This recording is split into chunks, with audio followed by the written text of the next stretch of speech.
Yo, what's up guys, it's your boy Sami here. Today we are gonna see, what if Naruto gets a bloodline from Shinigami, part 2, hope you'll enjoy this video. So before we start please subscribe to our channel, and like this video. So let's get into the video. After Shinigami sealed the deal with Kyuubi he turned to Naruto. Naruto, just for you to know, I have to combine the Jaganai with your Sharingan to provide you with the power of the darkness flame. But know this, you have a 50% chance of dying, plus with Kyuubi's chakra, this increases your chances to 90%. Plus it will hurt like a bitch. Now are you sure you want to go through with this? Shinigami asked. I'm ready for it, nothing will stop me. Naruto replied with determination. Fine, don't say I didn't warn you. But know this, if you will have to practice a lot with your Sharingan, and all the techniques I will teach you. After those words the darkness flame started to swirl around Naruto, then entered his body, and started screaming out in pain. His orange jacket burst into flames, and burned his upper torso. The pain was so intense that his skin ripped off and regenerated, and he started banging his head on Kyuubi's cage. His bones broke and re-healed, his hair fell out and grew back, and he started bleeding out of every hole in his body. After all of that mind-racking pain, the last thing Naruto felt was his eyes bursting into a red haze, and fell unconscious. After what seemed like hours the pain finally stopped. Naruto woke up, and ran to the nearest river to see his eyes, but when he got there he was in for a surprise. What he saw shocked him. He lost all the baby fat on his face and body, leaving nothing but muscles. He developed some six-pack abs, but the scar he received from Kakashi's attack was still there, along with a well-defined chest. And from what he could tell his shoulders were a lot wider, and his biceps were well-defined. Then he noticed on his right arm he had a black dragon tattoo on his entire right arm. His face was well-defined, and his whisker-like scars were darker like a tattoo, and his canines were a little longer, and a lot sharper than normal. His blonde hair went down to his shoulders, and had black streaks. He was also at the height of 5'7". But the most shocking thing was his eyes. He had the familiar red Sharingan only with 4 black tomos, but when he concentrated he closed his eyes for a second, and opened them up to see his combine together to create a black diamond. However, his sclera stayed red. Shinigami, what happened to my eyes? They do not look like Sasuke Team Sharingan. Naruto said. I think I made a mistake. Shinigami answered. A mistake? How? I accidentally gave you the Mangekyo Sharingan. Mangekyo Sharingan, what's that? Asked a confused Naruto. Naruto, the Mangekyo Sharingan is the next and final level of the Sharingan. You see, it has 3 special abilities. One is Tsukiyomi, this is one of the most powerful in existence. It's named after the goddess of the moon. This is generated by the left Mangekyo eye. This highly advanced technique cannot be used extensively because of the toll it places on the user. To utilize the illusion, the clan member will look into the eyes of his opponent and cast a Jinjutsu spell on them. The illusion takes place in the mind of the one affected, while under the victim is at the total mercy of the user. The user has full control over space and time and can place the one affected through any hell they desire for any length desired. The technique itself only lasts for but a second in reality, but the one affected could have lasted through several days of torture. It is said only a natural-born member of the Uchiha clan can overcome the illusion. To counter the technique, however, Mangekyo is not required. A highly trained normal Sharingan user can break the illusion, causing the Mangekyo user to experience additional weakness from using it. While the illusion is never the same twice, some elements always remain. The first and foremost similarity is the red moon, which hangs in the sky of each illusion. The moon, in turn, casts a red light throughout the illusion, giving the background a blood-red appearance, while the figures within the illusion are solid black with white outlines. The next one is the Amaterasu, which has the same qualities as the darkness flame.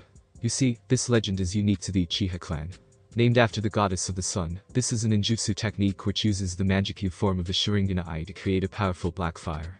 This is generated by the right Mangekyo eye.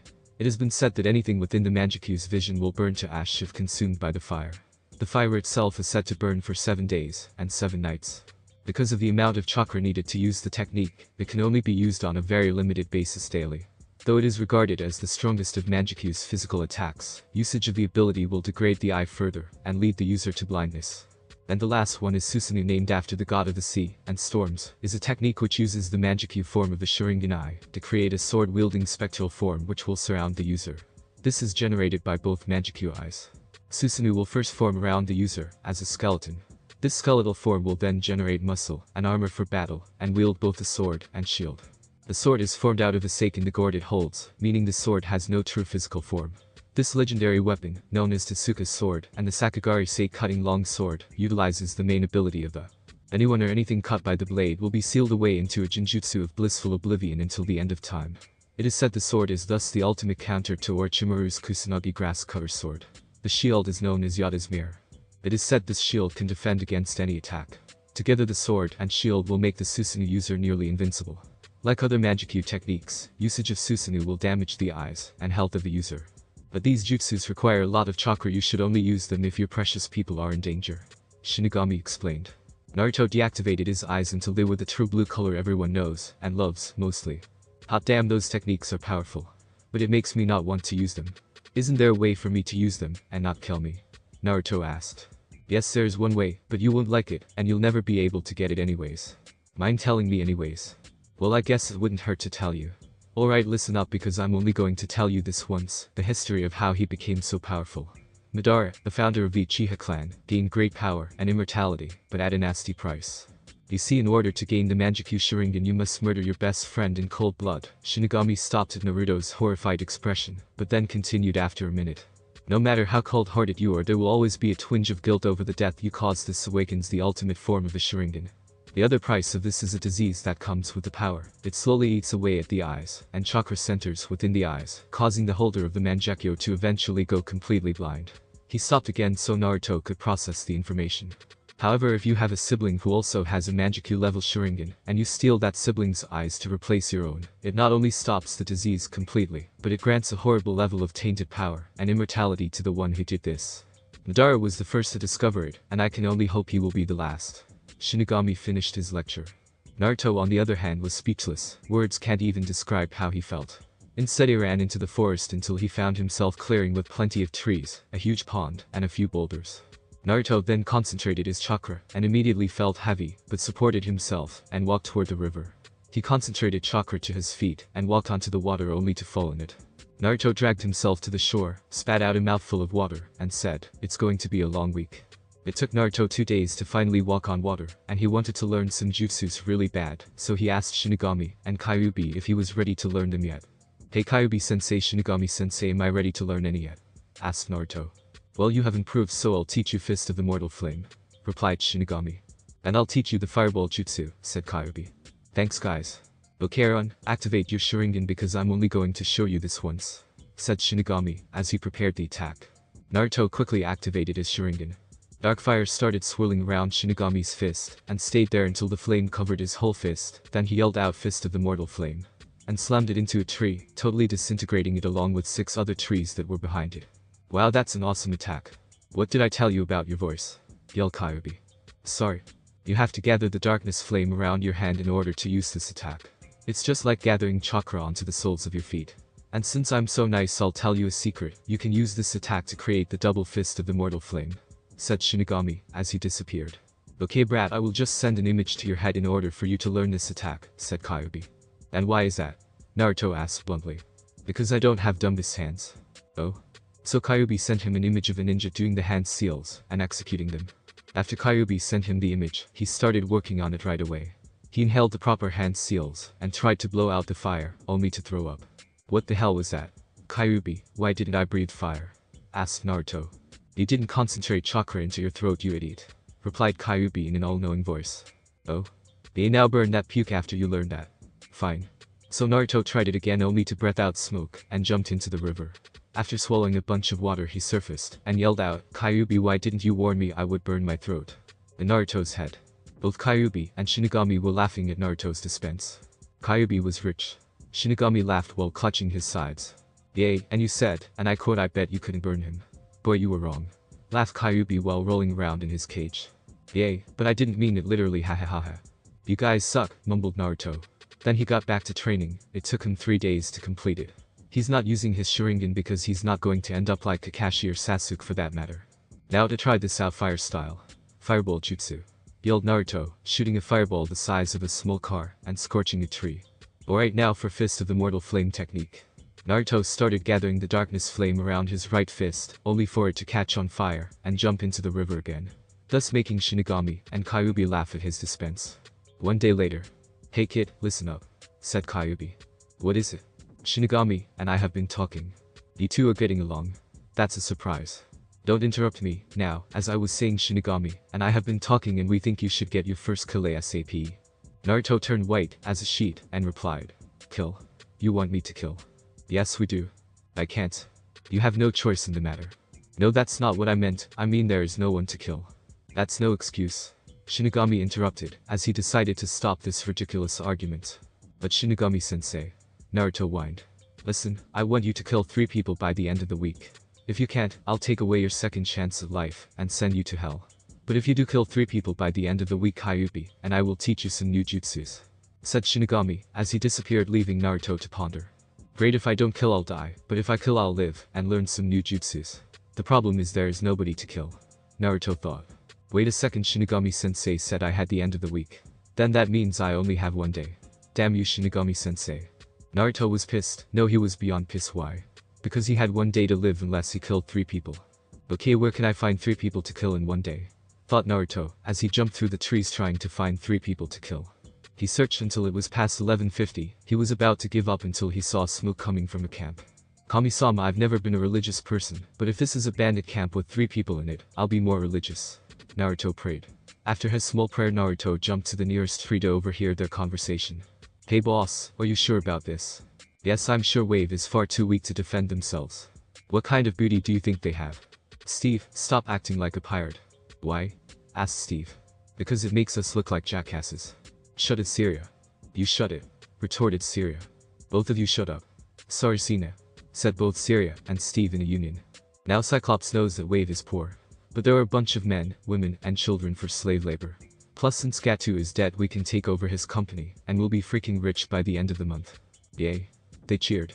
People that deserve to die. Thank you, Kami-sama. Oh shit, I have 1 minute left. Thought Naruto. Naruto knew he didn't have another second to think, so he created 3 shadow clones, took out their kunai, and charged them. All 3 Narutos had an easy kill. They simply got behind them, and slit their throats, meeting the deadline just in time. Well kid, you surprised me, Shinigami said, as his ghostly form appeared in front of him. Shinigami-sensei, I'm weird. That's the side effect of your first kill. Don't worry, you'll get over it. Thanks, Naruto replied.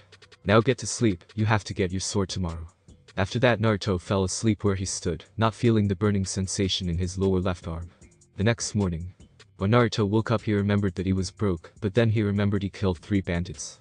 So he searched their corpses and camp, finding $10,000 in total. After that, he gathered the corpses and their equipment together and shouted fire style. Fireball jutsu. He shot a fireball the size of a small trailer, burning the corpses, and headed off to town. Blacksmiths. As he arrived at the blacksmith shop, he saw the old man. Hey old man, do you have my sword finished? Why yes, here you go sonny, replied the old man, noticing his change in height, hair, dragon tattoo, and the number 3 on his arm. Dang, when did that kid get so tall? And where did he get that awesome tattoo? Naruto inspected the sword. It had a plain black sheath. He took the sword out, and liked what he saw. The blade was pure black, so it wouldn't reflect any light off of it. Its hilt had gray, and black thread covering it, and the handguard was black as well. Now sonny, that would be $10,000. The old man told him the amount. The old Naruto would yell out saying that was an outrageous price, but he just took out a Gama-chan, his frog wallet, pulled out all of his money, and tossed it to the old man, saying, don't spend it all in one place. As he walked back into the forest. Thank Kami I didn't run into my team, thought Naruto. Yep, you said it, kid, said both Shinigami and Kyuubi, nodding their heads with their arms crossed. Force. After Naruto came back to the forest, he noticed the number 3 on his left arm.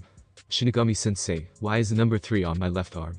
Took you long enough. That is your body count tattoo. It will change every time you kill a person, said Shinigami, as he appeared in his solid form next to Naruto. Well, that's nice, Naruto said sarcastically. Naruto, give me your sword, I'm going to seal Kyuubi in it. Naruto complied, and gave him his sword. Now Naruto, I need you to give me some of your blood, and put it in this cup, said Shinigami, as a plastic cup appeared out of thin air, which he filled to the rim. The process took 3 hours until Kyuubi was transferred into Naruto's sword, which took some drastic changes. The sheath was now white with a black dragon design on it. Its blade was still pure black, but it now had some blood red trimmings. The hilt had blood red and black thread covering it, and the handguard was still black. I believe it's time for your sword training, Shinigami said sadistically, making Naruto gulp. Naruto was tired. No, he was beyond tired. For 2 weeks he's been trying to create a sword style for himself. He increased his chakra weights up to 600 pounds. 100 pounds for his arms, and 200 for his legs. Naruto had been practicing various sword stances, and practicing the basic sword movements. So far he'd done 10,000 horizontal slices, 10,000 diagonal cuts, and 10,000 cuts while spinning in the air, to practice aerial attacks. Using Kyuubi, his sword name, for such a long period left him drained. His muscles were straining to the max, his arms cramping, and sweat dripping down his muscular body. His shirt some 30 feet away.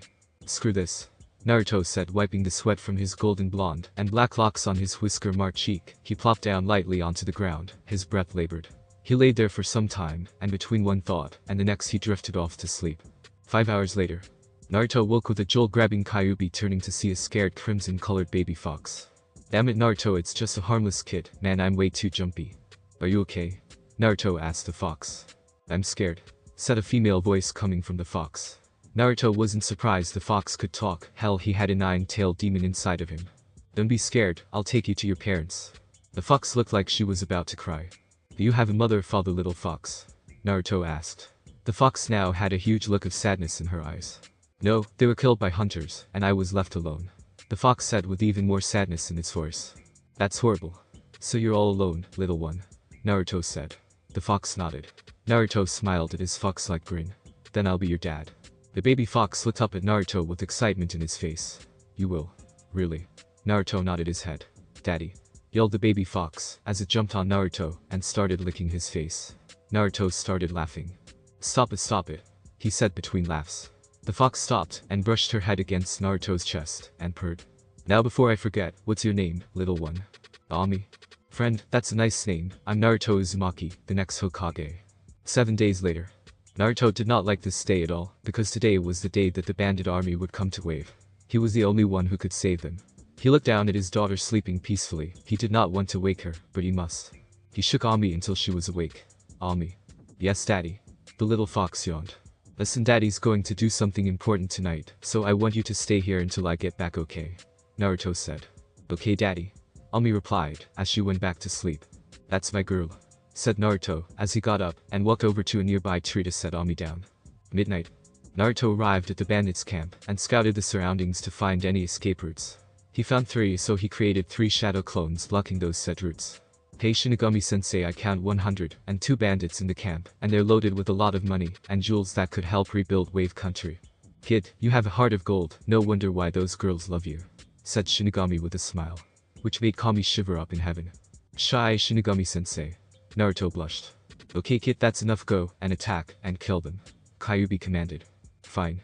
After that pointless conversation, Naruto took out 2 kunai and charged the nearest bandit and stabbed him in the head. He then stood and looked at his enemies. This is what being a ninja was. Killing or being killed. It was just that simple now. He would feel little from taking life, but he would always hold it in reverence. Forming a hand seal, he decided that he could very much live with that. Shadow Clone Jutsu. His voice rang out across the clearing the mercenaries were currently scurrying in, and an instant later, a blanket of smoke obscured their position. The smoke cleared, revealing 20 of Naruto's now standing among the original. By now, a great many mercenaries and bandits had gathered at the site, and all of them looked dumbstruck to be facing an army of identical blondes. Naruto smirked with a mental command, his clones charged. A few were taken out as soon as they reached the mercenaries, but more than a few of the unwieldy men fell to sword, shuriken, and kunai.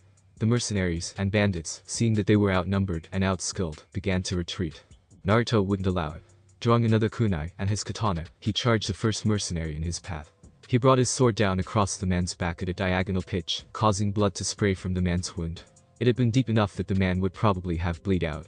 He saw a bandit fleeing who wouldn't allow him to live, so he threw his kunai at the man and watched it dig into his neck. Finding another mercenary, he readied his sword and slashed horizontally, hoping to cleave the man in 2. Unlike before, however, this mercenary seemed to be on guard, and he raised his own shoddy sword to defend against Naruto's. Naruto's sword clashed with the man's and produced a few sparks. Pivoting on his heel, he twirled clockwise around the man, crouching in the process. Using the momentum of his twirl, he brought his sword in a low arc across the man's kneecaps, managing to evade the man's attempt to parry. His opponent screamed in pain and dropped to his injured knees, before Naruto brought his sword into a cross grip and cleanly decapitated the man, stepping away so as to avoid the blood spray that accompanied the arterial pressure. Another mercenary charged him head-on, seeing his comrade's death. He brought his sword into a high parry position and blocked the mercenary's sword cleanly, before dragging his sword across the length of the other man's blade and bringing it back to a plunging position. In the blink of an eye, he removed the chakra from his weights, and in another blink, the man was impaled swiftly through the heart, Naruto's blade sticking out of his back, dripping blood. He pulled out his sword only to see the remaining bandits and mercenaries running at him. He smirked, called over the rest of his surviving shadow clones, and did some hand seals. They inhaled and shouted, "Fire style. Fireball jutsu." They blew a bunch of fireballs until they became the size of 5 huge houses, and burned them all to death. After he saw the results, he threw up. As he was looking down trying to catch his breath, he got hit in the side hard and flew into a tree, feeling his ribs break. At the same time, all of his clones popped out of existence, and a flood of information loaded into his mind, showing that all of the men he and his clones killed. So the Shadow Clone Jutsu shows the user what his clone experienced. This means my training will become a lot easier. Why didn't I think of this sooner, Giorgio? I'm such an idiot. Then he looked up and saw a huge man at 7'1". He was wearing red and green samurai armor. He had a black bushy beard and a green eye, because his right eye was covered by an eye patch which covered a nasty scar going over his eye. His hair was long and unruly, and also was wielding a giant warhammer. Cyclops, said Naruto. I'm surprised you know my name, Brad. He spat. Yeah, your men Steve, Cena, and Syria couldn't keep their mouths shut. What did you do to them? He demanded. I killed them, said Naruto without remorse. Why would you do that to my men? Cyclops yelled with rage. I did it because you and your men were going to massacre, rape, steal, and force everyone into slavery while it was still recovering. We are bandits, thieves, murderers, and mercenaries. That's what we are supposed to do, and we're proud of it. You have no idea what our lives were like until we joined together. That was the last straw. Ignoring the pain in his ribs, Naruto activated his Sharingan, which surprised his opponent, and rushed at him. The enemy sensed this, and rushed out of the way. Naruto turned around, and thought, damn, this guy's strong. Ah, my ribs hurt like SOB. I still haven't learned how to control the darkness flame yet, but I guess I'll have to try. If I don't, I'm dead. Naruto thought, and started gathering the darkness flame around his right fist. His enemy also turned around, and readied his warhammer. Then at the same moment they dashed at each other. The mercenary swung his warhammer, and Naruto raised his fist, and yelled out, Fist of the Mortal Flame. And both the warhammer and Fist of the Mortal Flame collided in a huge flash of light. Both Naruto's fist and the mercenary's warhammer struggled with each other for dominance, until the warhammer gave out, and shattered into a million pieces. Then Naruto's fist slammed into the mercenary's chest, and he screamed, as his body burned. After the fight, Naruto reflected upon what he did to that man. After he used Fist of the Mortal Flame, there was nothing left, no ashes, and no bones. His thoughts were interrupted by Shinigami. Kid, that was a great fight, you really impressed me, and you've mastered Fist of the Mortal Flame, so, as a reward, I'll give you your clothes right now. Why? Just look at yourself. Naruto complied, and deactivated his Sharingan, and walked over to the nearest stream. He was shocked at what he saw. He was covered from head to toe in blood, and his pants were ripped into shorts, his sandals were gone, and his shirt was only a few pieces of cloth. Shinigami-sensei, how come I didn't notice that my clothes were nothing but rags? Kid, that was an adrenaline rush. The what? Sigh. An adrenaline rush is a sudden burst of energy from an increase in the hormone and neurotransmitter adrenaline, especially increased heart rate and blood pressure, perspiration, blood sugar, and metabolism. Shinigami explained. English please. Basically you get a rush of energy. It makes you faster, stronger, and you don't feel pain if you get hurt. But that all wears off when the danger or whatever caused the rush is gone. Wow. Hey, now enough of this crap, here's your new clothes. In a black swirl, Naruto was wearing black steel-toed combat boots, along with some black cargo pants with a lot of pockets with a few scrolls in them, and a black belt. His kunai holster was on his right leg, and his shuriken holster, and a few other pouches were on his belt. He wore a black trench coat with its sleeves ripped off with the kanji symbol for Shinigami on the back. He wore no shirt, but had white medical tape covering his lower abdomen, showing off his six-pack, and covering the scar Kakashi gave him. He then looked at his right arm, only to see a lot of white medical tape covering his dragon tattoo. His forehead protector had black cloth, and was secured on his left bicep. Naruto suddenly felt the pain in his lower left arm, and saw the number 105. Shinigami-sensei, will my arm hurt every time I kill a person? Naruto asked. After you kill a few more people you won't even feel it anymore, so don't worry about it. And before I forget, those scrolls in your pockets are for sealing objects into them, so all you have to do is open them, and stuff your items into them. Alright Shinigami-sensei, replied Naruto, still feeling pain in his side. Kid, don't worry, I'll fix your ribs. It took Naruto 3 hours to clean up the mess he made, and another 2 hours to sort the valuables from the junk. During the sorting, Naruto found some medical tape, and wrapped it around his lower left arm. He also found a lot of food, and devoured most of it, and some scrolls with some awesome jutsus in them. He also found a black and red mask, think Hanyu mask from Rurouni Kenshin. Hey kid, you should wear that mask, Shinigami said. Why? It would put fear into your enemies, making you look like me. It would cover your Sharingan when you activate it, plus it goes with your outfit. Naruto just shrugged, and hooked it on his belt. Before I forget, what are you naming your Sharingan? I'll call it the Kurashigan. Dark Copy Eye. The next day Naruto took the day off to reflect on what he did. Hey, do you think I did the right thing? Kid, I really don't know what to think. All I know is that you saved a lot of people from being massacred. Now let me sleep, said Kyuubi, and left Naruto to his thoughts.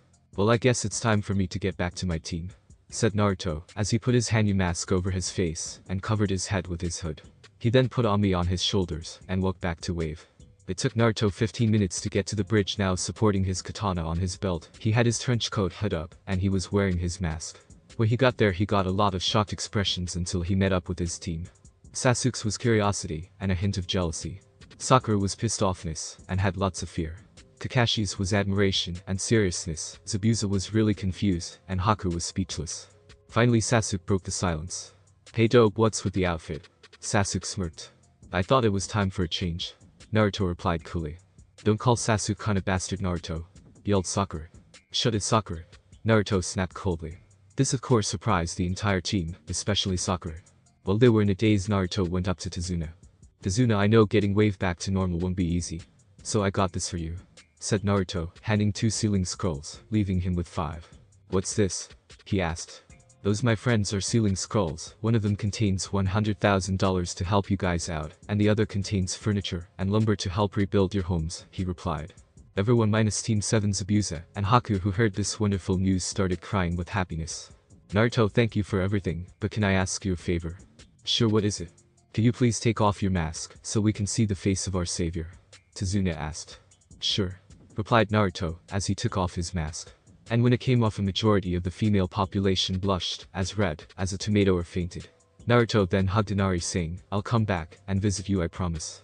He then put his mask back on, and with that Team 7, Haku, and Zabuza walked away on the bridge. "Inari, that boy gave you hope again, as did the people of this country, so all in favor of the bridge being called the Great Naruto Bridge, say aye," Tazuna said. "Aye," said the villagers in the back. "It's decided, from now and forever the Great Naruto Bridge shall stand," Tazuna with pride. The trip back was uneventful, except for Sasuke trying to figure out Naruto's change, and Sakura trying to take off his mask. Only to get yelled at by Naruto, and getting a lecture from Kakashi. Zabuza asked Naruto some questions which he answered truthfully. Okay, he lied a little. He said he had a growth spurt, got some tattoos, put some highlight streaks in his hair, and worked out a lot. He also told the truth, saying he killed 105 bandits and mercenaries, took their cash to buy his weight and katana, but he didn't tell him he learned something new. And Haku was holding and petting Ami, which Sakura tried to pet only for Ami to bite her. She hates her too. Once they got back to Konoha, Sasuke went to train with Sakura, following him like the fangirl she is. While Kakashi took Naruto and the others to the Hokage. The Hokage's office. The Hokage looked at the two now in his office. Both of them stared at him nervously. The old man gave a small cough. "Well, Zabuza, you are currently a missing nin and a wanted felon to the Mizukage, and Haku, you are still technically a citizen of another country. Well, your bloodline was hated, and there was even an attempt on your life. Your clan was still registered under it. And any prominent clan member cannot change countries without the feudal lord's recognition," said the Hokage. Both of them looked down, not liking where this was going. Their moves were silent. They weren't going to kill the old man, but they were definitely preparing for a fight to get out. The old man noticed all of this even though he wasn't facing them. That's how it would be normally. He let his words trail off at that, and both Haku and Zabuza stopped what they were doing. "I beg your pardon?" Zabuza asked. "Haku, how much do you know about Naruto?" asked the old man, ignoring Zabuza's question. "Naruto-kun?" Haku froze, as the man mentioned Naruto. At this, Zabuza raised his non-existent eyebrow at the word kun. "Yes, if that's what you call him," said the Hokage with a small modest smile. "I didn't get to know him all that well, but I owe him a lot, and I would like to," said Haku, blushing, as she thought about Naruto. She definitely wanted to get to know him. "I see," said the Hokage with a small knowing smile. "Then let it be known that Kakashi succeeded in driving lightning blade through your heart, Haku, and Zabuza, you were so overcome with grief that at the sight of Geodu, who let's say defiled Haku's name, you charged at him with only a kunai in your mouth. You then ran through the man's army, killing as you went, and finally sliced the man's throat. You then died from your wounds." Zabuza's eyes twitched. "You certainly have some imagination," said Zabuza. The old man only smiled at this. "Yeah, I know, but Zabuza, I have something to ask you." "What is it?" "How strong do you think Haku is?" Sarutobi asked. "Well, I'd say Chunin," Zabuza replied. After that, Sarutobi reached under his desk, pulled out a Chunin vest, and gave it to Haku. "Hokage-sama." "What is Haku?" "I was wondering if I can train myself to be a metnin. I'll contact the hospital. Now I need you two to leave. I need to speak to Naruto and Kakashi alone." After those words, Haku and Zabuza left. "Now Naruto, Kakashi has told me you died, came back to life, and you're getting trained by Kyuubi. Is this true?" Sarutobi asked. "Yes, it's true," Naruto replied. "And why is he doing this?" He said he didn't want a weak vessel. After all, he said he would be humiliated if other demons found out that the strongest demon in existence was sealed in a weak person. I guess that makes sense. Okay, you two are now dismissed. Wait, I need to talk to you, Hokage-sama, Naruto said. This surprised Kakashi and Sarutobi because they always heard Naruto call Sarutobi an old man. They never heard Naruto call him Hokage-sama, so this was a serious issue. So Kakashi went out the door in order for them to conduct their business. Hokage-sama, what I told you wasn't the whole truth, Naruto admitted. Surprise, Sarutobi asked what he meant. Sighing when Naruto took off his mask told him the story about him meeting Shinigami, learning some techniques from Kyuubi and Shinigami, him killing 105 people, and telling him why Kyuubi attacked Konoha. Which shocked Sarutobi, and thought he would have a heart attack. He did not tell him about his Kurashigan yet. Wow, Naruto, this is a lot to take in, Sarutobi exclaimed. That's not the worst of it, Naruto said. What do you mean? Sarutobi asked again, getting a bad feeling in his gut. I want to know who my parents are, said Naruto, activating his Kurashigan, then activating his Mangekyou Kurashigan, further shocking the Hokage. But how? It was Shinigami-sensei who gave me this power, and I want to know who my mother and father were. I knew this day would come, but I didn't think it would be so soon. Sarutobi sighed. Very well, your mother was Kushina Uchiha, and your father was Minato Namikaze the Yondaime Hokage. What? Naruto's scream could be heard all over the world. Naruto, I'm so sorry. Old man, you owe me big, Naruto said. I know, your father said you get everything when you turn 16, but I can give you a few things to survive until then. So what will it be? I only need a few things. What is it? Sarutobi asked. I need a new home far away from the villagers. Well, I could put you into the Forest of Death, Naruto interrupted. What? That area is forbidden, only Chunin and above are allowed in it, Sarutobi exclaimed. I'm as strong as a Chunin, so I'm allowed in. But hey, if I can kill 105 people by myself, I can live in the Forest of Death. Sci-fi and you win, here's the map to an abandoned cottage, said Sarutobi as he handed Naruto a map. Thanks old man. Now, I would like a few scrolls for training, preferably my father's favorite jutsus while he was training. I'll deliver them to the cottage later. Please don't tell this information to anyone, Naruto pleaded. Don't worry, I won't tell a soul. Sarutobi reassured, like I would tell those council bastards anything. He thought bitterly. And I have something that could help you with your paperwork. What is it? He really hates paperwork. Use the Shadow Clone Jutsu to do all the work. Naruto smirked as he walked off to the Forest of Death. Sarutobi was as white as a sheet after what Naruto said. I was called the Professor, Master of Everything. Yet Naruto came up with something so simple. I need a drink, said Sarutobi as he took out a huge bottle of sake and started chugging it down. It took Naruto 5 hours to find his abandoned cottage. Why did it take him so long, you ask? Well, for one, he never read a map before, so he got lost. And two, he was attacked by man-eating plants, animals, and it was in the SS part of the forest. And if you didn't know, the SS part of the forest is really dangerous. Only high Anbu members and a Hokage are allowed in it. And for Naruto, he's a lucky bastard not to get killed. Now the cottage was the size of an average 2-story house with a basement. It had a kitchen with a table and 4 chairs, a stove, and an empty fridge, all powered by a generator in the basement. The house cottage had 2 bathrooms with a shower bath, sink, and toilet. Other than those rooms, the cottage house was completely empty until Naruto opened his scrolls. Now the house had a couch, a recliner, and 2 lamps in the living room. He put 3 beds into the 3 bedrooms, along with some dressers, nightstands, and lamps. And the basement was now a library. It was filled with scrolls containing history, human autonomy, and other various books. He also stored some of the weapons he stole from those bandits. As he was sorting through some scrolls, he heard someone knock on his door. Naruto opened the door to see a panting Hokage. Hey old man, how are you doing? He snickered. Very funny, Naruto, can I come in? Sarutobi said sarcastically. Sure. When Sarutobi got into the house, he was astounded that Naruto had already moved in. So Naruto, when did you get all of this furniture? Asked Sarutobi. I got them from the bandits I killed. Really? So how do you like living here in the SS part of the forest that I accidentally gave you? The Hokage asked nervously. I actually like it. It's very dangerous. I can train here without people spying on me, and it keeps people from hurting me. Naruto replied. Yay, well anyways, here's the scrolls you asked for, said Sarutobi as he reached into his robe and pulled out 10 scrolls. Well, I'll see you around. Oh, and Kakashi is going to see you guys tomorrow at 2:30, later Naruto.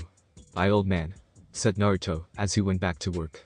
After a few hours of working on his house, Naruto finally went to bed feeling safe for the first time in his life, as safe as you can get in the Forest of Death. The next day, Naruto woke up at 5:30 and went into town to do some shopping. His first stop was the grocery store, where he bought grapes, lettuce, carrots, other vegetables, meat, orange juice, cereal, milk, and of course ramen. He went to the cashier, only to notice that he was drowsy. "Hey Mr. Cashier, I would like to buy these groceries," Naruto said. "Let's see grapes, lettuce, carrots, some other vegetables, meat, orange juice, cereal, milk, and ramen. That would be $117.75. The cashier quietly checked and bagged the groceries. As Naruto paid the man, he came to one conclusion: store owners were not morning people, so they didn't recognize him, thereby making things cheaper for him. His next and last stop was the pharmacy to purchase some aspirin. When he got there, he heard a person talking and coughing. "Hey cough, do you have my cough medicine yet?" "Yes, it came in at 4 o'clock, here you go," said the shop owner. Hey, it is one of Konoha's special jamins. He's also the one who was judging the Chunin exam's third stage preliminary matches. He is said to be one of the most talented shinobi of the Leaf, but his apparently chronic sickness seems to have made him weak. He has bags under his eyes and doesn't look healthy at all. He wore the standard jounin vest, black shinobi pants, blue sandals, and a bandana. His hair was brown, and his eyes were black, but what Naruto noticed was he had a katana. "I wonder if he's willing to teach me," wondered Naruto, as he followed him out of the store and onto training field 20, and jumped into a bush. Training field 20. Naruto watched Hay do some practice cuts with his katana, then shouted a very weird technique, Dance of the Crescent Moon. He created 3 shadow clones, attacked a training dummy with extendable swords in a complicated sword dancing pattern, and destroyed it. "Cough, you can come out now, cough." Hay said. Naruto got up and simply scratched the back of his head, while giving Hay a sheepish grin. "So, the Kyuubi kid is back, huh? But why is he talking to me?" He noted neutrally, not really having anything against Naruto personally. "So when did you notice me?" "Since the cough pharmacy." "Wow, you're good," said Naruto. "Let's cut the cough chit chat. What do cough you want with me?" Hayate asked. Naruto stood straight up, looked him in the eye, and said, "I would like you to train me in the art of..." "And why cough would I do that?" he asked intrigued. "You are probably the best swordsman in Konoha. You've mastered the dance of the crescent moon at a young age, and my sensei would not train me even if I asked," Naruto replied. "Who's your cough?" "Kakashi Haddock," Naruto said, making the man frown a bit. "And who's on cough your team?" "Sakura Haruno and Sasuke Uchiha." "Uchiha?" Hayate spat venomously. "Ha, did I say something wrong?" "Naruto. The Uchihas are cough. The reason my brother cough was killed during a cough important mission." "I'm sorry to hear that. And let me cough guess Kakashi is neglecting cough you and the Haruno girl cough for the Uchiha." "Yes," he replied. "I'll help you, cough, but it might cough kill you," said Hayate. "Deal? Oh, I have to go, it's almost 7 o'clock. "Got to train," replied Naruto while running away. Naruto was running to training field 7 until he heard screaming and ran towards it. Naruto ran towards the screaming as fast he could. He hopped up on the fence and observed the scene in front of him. There were 2 people in front of him. One was a blonde-haired girl carrying a giant fan. She seemed to be in a conversation with the other stranger. The stranger was wearing makeup on his face and had what Naruto assumed was a weapon, bandaged and placed on his back. He was also holding Konohamaru in his left hand. "Let go of Konohamaru right now, Yumini." Naruto looked over to the left and saw Mogi, Yuden, Sasuke, and Sakura. Mogi was shouting at the stranger, telling no, demanding him to put Konohamaru down this instant. On the other hand, Yuden was on the ground shaking. Sakura was looking worried, but trying to apologize to the 2 ninja about what happened, and Sasuke was in a fighting stance and was more than willing to show off his skills. From the emblem on their headband, Naruto guessed that they were sand ninja here for the Chunin exams. Kyuubi told him about it. He decided to get closer and listen to the ninja's conversation. "What do you think you are doing, kid? Let me go, you big bully," Konohamaru shouted. "Kankuro, just put him down," the blonde girl said in a bored tone. "After I teach this brat a lesson. Wait till Naruto Nai-san gets here. He's going to kick your ass," Konohamaru shouted with a boost of hope. Naruto frowned under his mask. He couldn't do anything well, and Konohamaru was like his little brother, so he decided to intervene. He pulled his sword out and ran at Kankuro, hitting his hand with the flat end of his blade, breaking it and dropping Konohamaru. Naruto looked at the ninja in front of him. He looked at his forehead protector. "Sandin, you must be here for the Chunin exams. You are guests in the Leaf, and you will behave as such." Temari was surprised at the boy's restraint. The blonde clearly could have taken her brother apart at that moment, though whether he could in a full-blown battle remained to be seen. She generally had a low opinion of Konoha ninjas, but this boy looked younger than her youngest brother, yet stronger than herself or her brother beside her.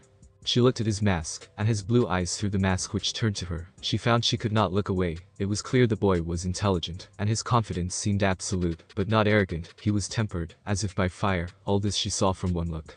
The sword swung away, as did the blonde's gaze from the kunoichi. He resheathed his sword.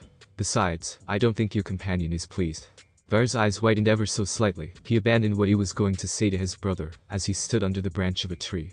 Naruto noticed the girl, and the black-clad boy visibly began to shake. In a swirl of sand, the red-haired boy appeared in front of Naruto. Who are you?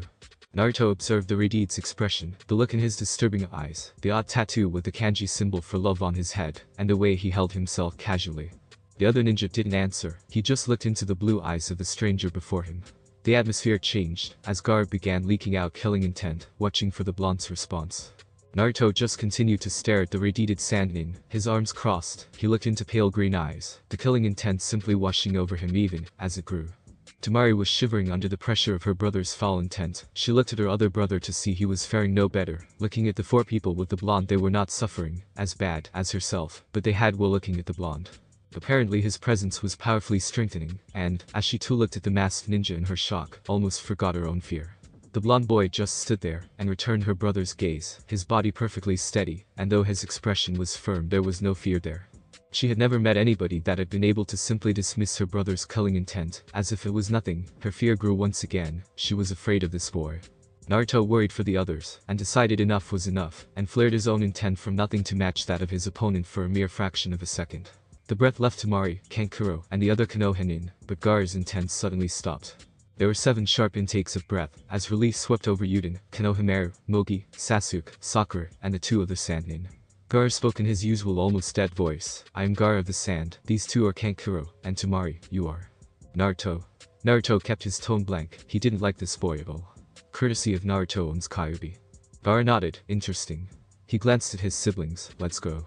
Without argument the group left. As they left, Temari and Kankuro saw the glint in Gar's eye, one that they recognized. Gar had found someone he wanted to kill. Naruto looked around, he saw the Konohamaru Corps, Sasuke, and Sakura. He told them to go home, and left. 3:30. Naruto was pissed. Not only was Kakashi late, but his teammates were trying to get him to talk. Thankfully Kakashi arrived, only for the pink-haired Banshee to scream late. Sorry, but I nominated you 3 for the Chunin 3 only have a week to train, so good luck, said Kakashi, as he disappeared in a puff of smoke. Later losers, I have to train, said Naruto, as he went towards the Forest of Death. Thanks for watching my video, leave a like if you enjoyed my video, and also do consider subscribing to my channel for more awesome